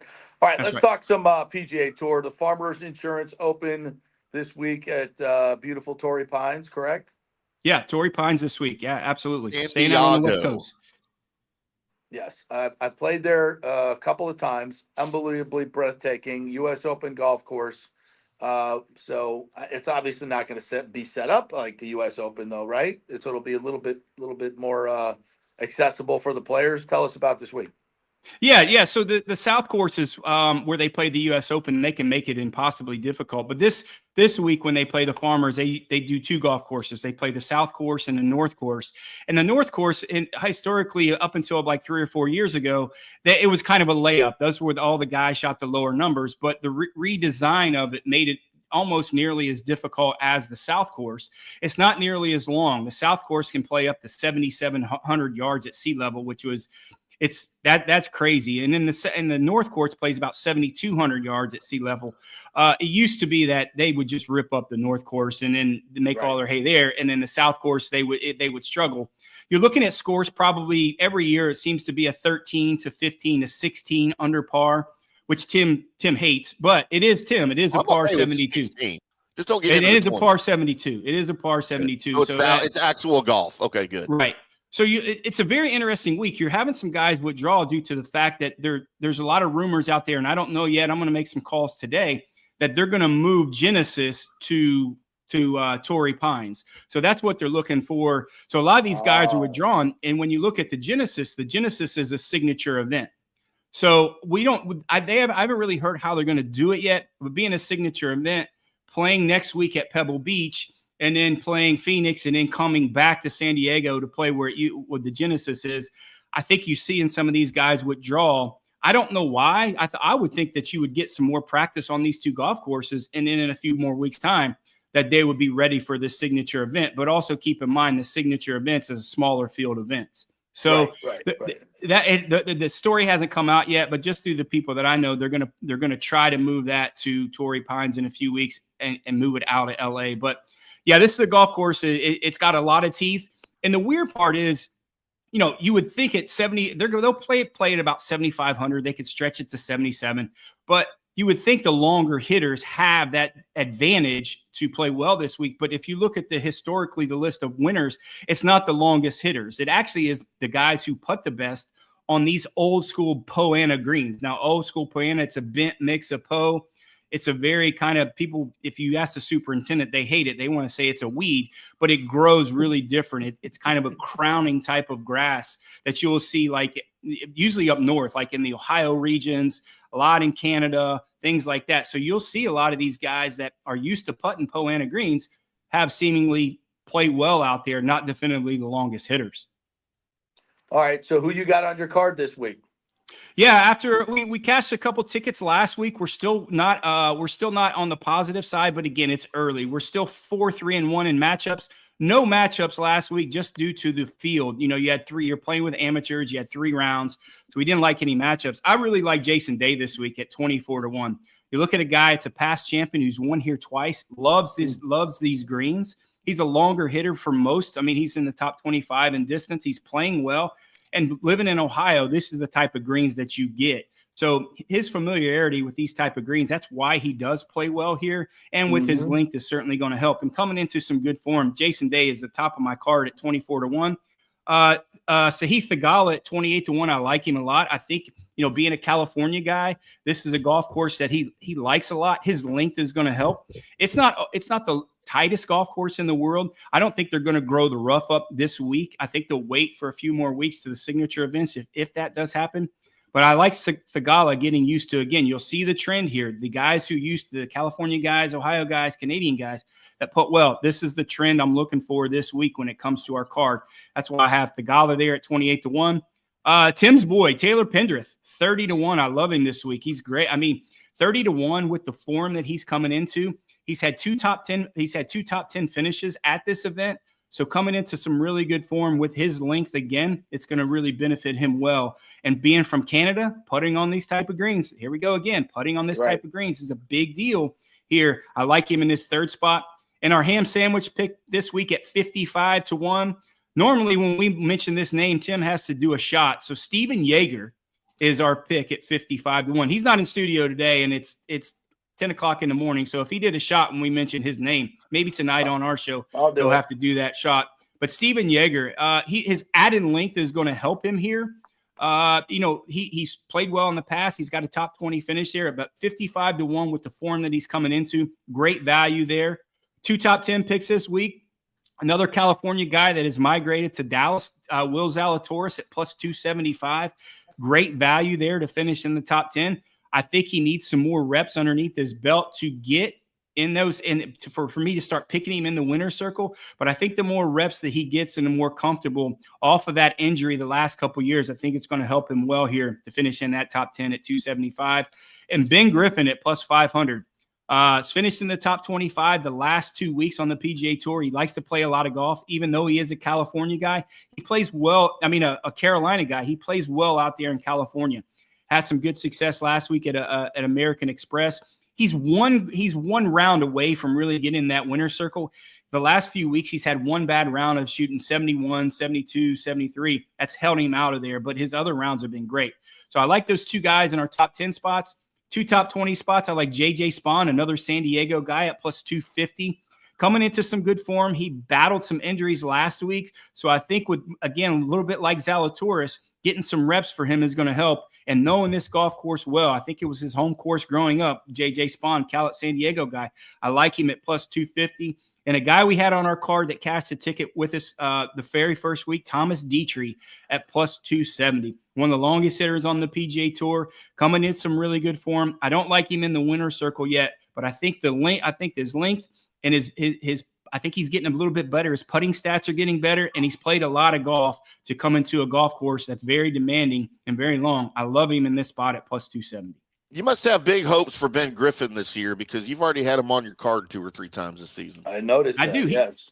He plays a lot of golf. You know, he's a guy that plays a lot of golf, and he'll be on our card early in the year just because of that. And he'll get faded out, you know, kind of later on in the year, except when he gets to the Carolinas. I mean, look for him to play well at the PGA Championship coming up in a couple months. I like him in those spots. And when you play at Quail Hollow, being from that area as that Bermuda grass starts to grow back in and gets very grainy and coarse. So he'll be off our card probably maybe once he gets to the Florida swing, he'll probably be off our card, and then we'll start back up with him. But he plays a lot of golf, so early in the year, we really like him, and he gets some pretty good odds.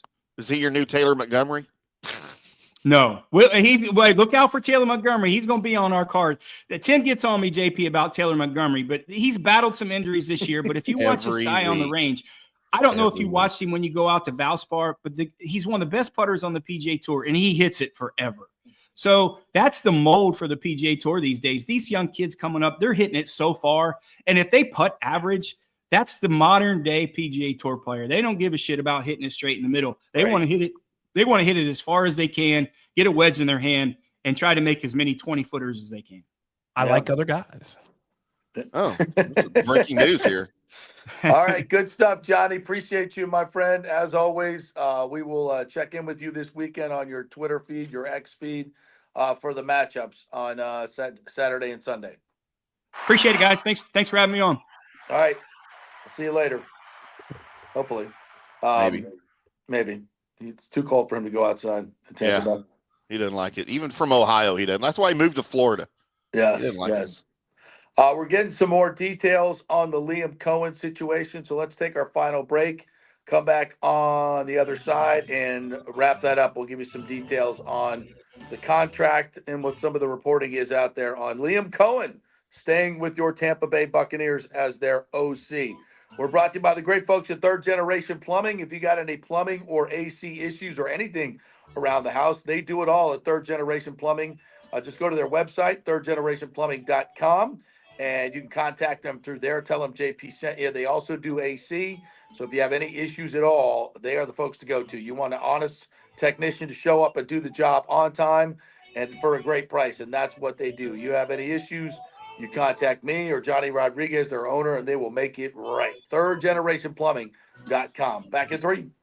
JP here for the Jeeves Law Group and my man Scott Jeeves, who lives right here and has long been a highly respected member of our community.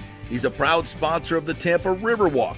Jeeves Law Group is also a proud sponsor of our Grand Central District in St. Pete and has neighborhood events throughout the year. He has an office on Central Avenue in St. Pete and one on South Howard in Tampa. You can't get more local than that. So when you need an attorney, you're going to hire some huge firm that advertises all over the state or the one that supports your favorite sports show. It's the Jeeves Law Group. We're local, we're trusted, and we get results. For personal injury and personal attention, call us for a free case evaluation. That's 8889-JEEVES. That's 8889-JEEVES. Hey, JP here for my personal concierge medical professional, Chris Lugo, PA. Yeah, he's been on the show for the last couple of years, but this is kind of a new deal, and only a limited amount of you can get involved with this personal concierge service. And what I love about it, you can text or call him 24/7 with any questions or concerns, and he'll promptly call in a prescription if needed. No office visits or copays required. And Chris emphasizes a healthy lifestyle to help prevent illness. But when I do need assistance, he's always available. From nutrition guidance to supplement recommendations and workout advice, his expertise is a game changer. Plus, As a medical provider for the National Guard, he stays up to date on the latest health trends and practices, steering clear of the outdated conventional medicine that often relies on unnecessary prescriptions. And the best part, Bay Area Modern Medical Center's personal concierge service is more affordable than you might think. Visit BAMMC.com for more information and to schedule your initial free consultation. Empower yourself. Take charge of your personal health with BAMMC.com.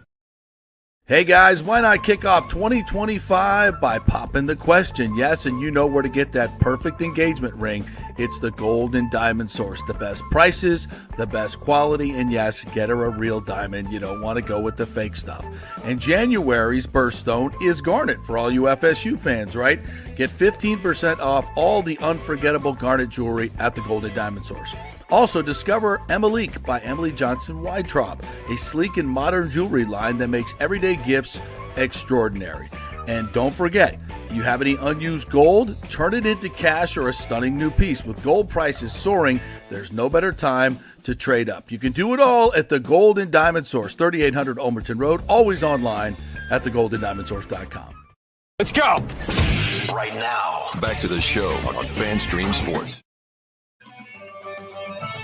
All right, welcome back to the JP Peterson Show as we roll on this Wednesday, January 22nd, that will live in infamy for the 8.5 inches of snow they got in Pensacola, breaking the all-time record. I don't know what the official count was in Pensacola, but according to my sources on the ground and the pictures that we brought you, it was 8.5 inches of snow. But also, Liam Coen is staying with your Tampa Bay Buccaneers, and that is good news. Welcome back to the show here. I perused Rick Stroud's article in the break, and he is reporting that there were no promises, or certainly in the contract, of coach in waiting for Liam Coen, that he is just getting a huge raise and staying on as OC, and did not take the in-person interview in Jacksonville. So they didn't even they didn't let him leave the building. The Bucs did not. Once they got a sniff that this was for real, they upped their offer. Do I think there were some personal promises made? Maybe not in the contract. Yeah. I would have to think so. I think at a point like this, when Liam has the most leverage, is he just going to not take that off the table? And again, this goes back to culture. If Jason Light's going to look at you and say, "Yeah, you know, you're our guy. When we figure this out, where we're going, when Todd decides where he's going, you're our guy," and you have to, either believe that or tell him to put it in writing. One of the two. Yeah. But for the culture that's been built here, he's staying, and that's all that matters. Good for us. Yeah, he's not effing leaving. Not effing leaving. As we said many times, many places. He's not effing leaving. Thank God. So now they continue to go on and start building something really, really special offensively. And we'll see what happens with the defensive coaches and Todd Bowles. I don't think this is over. I think there's probably some more things to come.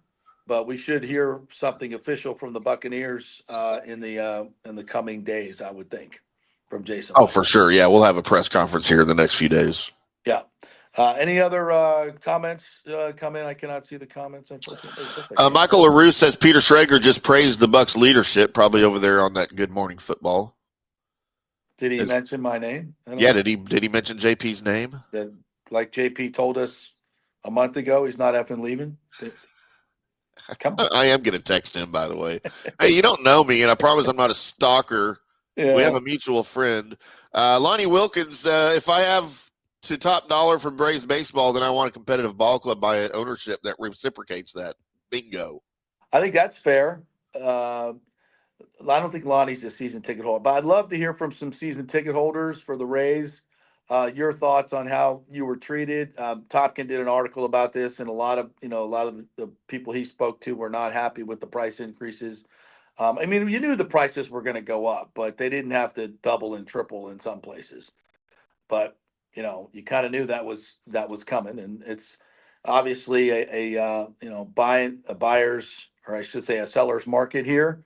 supply and demand. There's not a whole lot of supply, so they were naturally going to go up. And you want the team to make some more revenue. I get all that, but this looks like price gouging to me. And of course, it's perfectly on brand.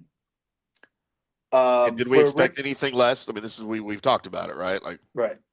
Rick says, without the language of coach and waiting, that doesn't give the media any leeway to ask about coaching changes when Todd loses 4. Yeah, you're right. Yeah.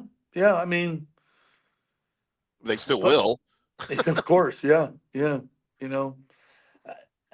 Stability is good. How this works out in the future. Listen, as I said, this is not over. We got Todd Bowles as a new coach in March, right? Gruden was fired 17 days after the season, so I think this is still very much a process in undergoing that. We'll see what other coaching changes are made. So, and Peter Schrager is right. I mean, this is all about, and that's exactly what I said when we announced it earlier in the show. This is about the ownership, right? I always say that 3 most important things in professional sports, just like real estate. It's all about ownership, and they stepped up, as I knew they would. They're too smart. They're too focused on the Bucs right now. They love Liam Coen. They love what's going on with this offense. Bad organizations let guys like Liam Coen go. Good organizations don't do that, and the Bucs are a very good organization. So it comes as no shock to me. Yes. Meanwhile, the Cowboys haven't been to an NFC Championship game since 1996. Yeah. Interesting. Here I am. All right, so we talked about the Bolts. Tough 3-2 loss last night to Les Habitants, Marty St. Louis team, who's now 1 point behind them. Listen, it's go time for the Lightning. They can't really afford to lose games like this. But again, I thought they played really well last night. They just did not get the result that I think they deserved. They had a ton of chances that they produced. They outshot them, 35-22 last night. Cooch gets a goal. Gensel got the follow up. He got a goal. Yeah. Montembeau, with their goalie, was absolutely out of his brain last night. So it happens. You get back at it. Got a couple days off. Then they got Chicago.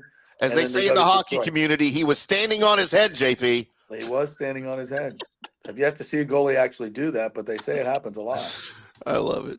So, all right. So that's good. Liam Coen is not going anywhere. He's not effing leaving, as we predicted for a while here. That's good stuff. We'll get more information on this and chat about it tomorrow. We'll hopefully hit Scott Reynolds on tomorrow. They are covering, obviously, this story as well. If you want to go check out their podcast, they did an emergency pod, so go check that out as well. And we will be back tomorrow with more fun and frivolity. See you then.